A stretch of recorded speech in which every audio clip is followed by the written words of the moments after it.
Hey family, so we're going to get into some deep topics. This is about Mr. Covey.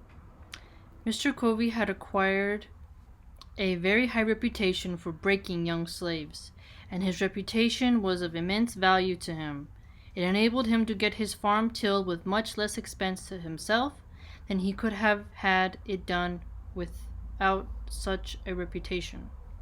Some slaveholders thought it not much loss to allow Mr. Covey to have their slaves 1 year, for the sake of training to which they were subjected, without any other compensation. He could hire young help with great ease in consequence of his reputation, added to the natural good qualities of Mr. Covey. He was a professor of religion, a pious soul, a member of a class leader in the Methodist Church. All of this added weight to his reputation as a end-breaker. I was aware of the facts, having been made acquainted with them by a young man who lived there. I nevertheless made the change gladly, for I was sure of getting enough to eat, which was not the smallest consideration to a hungry man. So we're going to go on. I'm going to talk to you more about Mr. Covey because he is one dark man. And then we're going to go on here. Mr. Covey was one of the few slaveholders who could and did work with his hands. He was a hard-working man. He knew by himself just what a man or boy could do. There was no deceiving him. His work went on in his absence almost as well as in his presence, and he had the faculty of making us feel that he was ever present with us.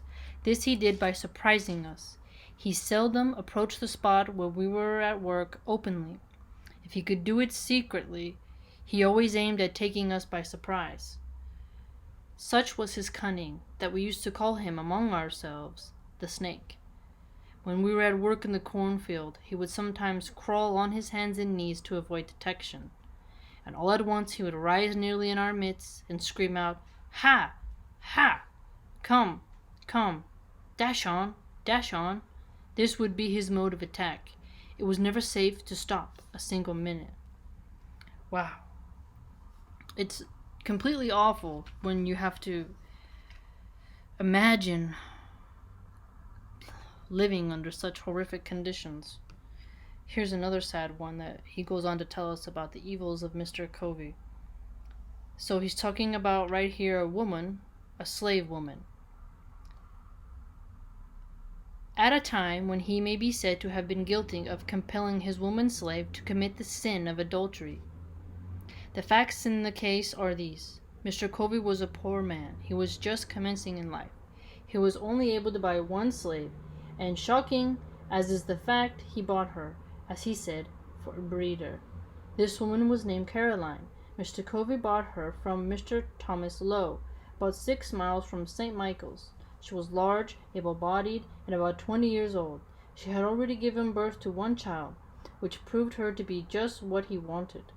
After buying her, he hired a married man of Mr. Samuel Harrison to live with him 1 year, and him he used to fasten up with her every night. The result was that at the end of the year the miserable woman gave birth to twins.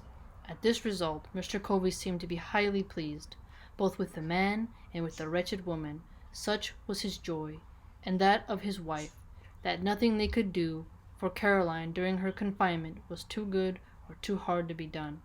The children were regarded as being quite an addition to his wealth. So what's really sick about that, it's sick regardless, but the slaveholder purposely bought a woman so she could have sex with a married man, and then when the woman had the children, she had twins, and then that those twins were seen as a product, an object that added to his wealth. He played psychological games with his slaves, never letting them have a moment's rest, and he was famous for breaking the rebellious spirits of slaves. Wow. It's his immense power to deceive is really made clear in Frederick Douglass's work. It's a very important text that many of us should read. So if you haven't read any works of Frederick Douglass, or you feel like slavery is a topic that's not relevant, I would highly consider that not a good assumption. Check him out. read his book, have your mind altered in all kinds of ways. Grow, expand, learn.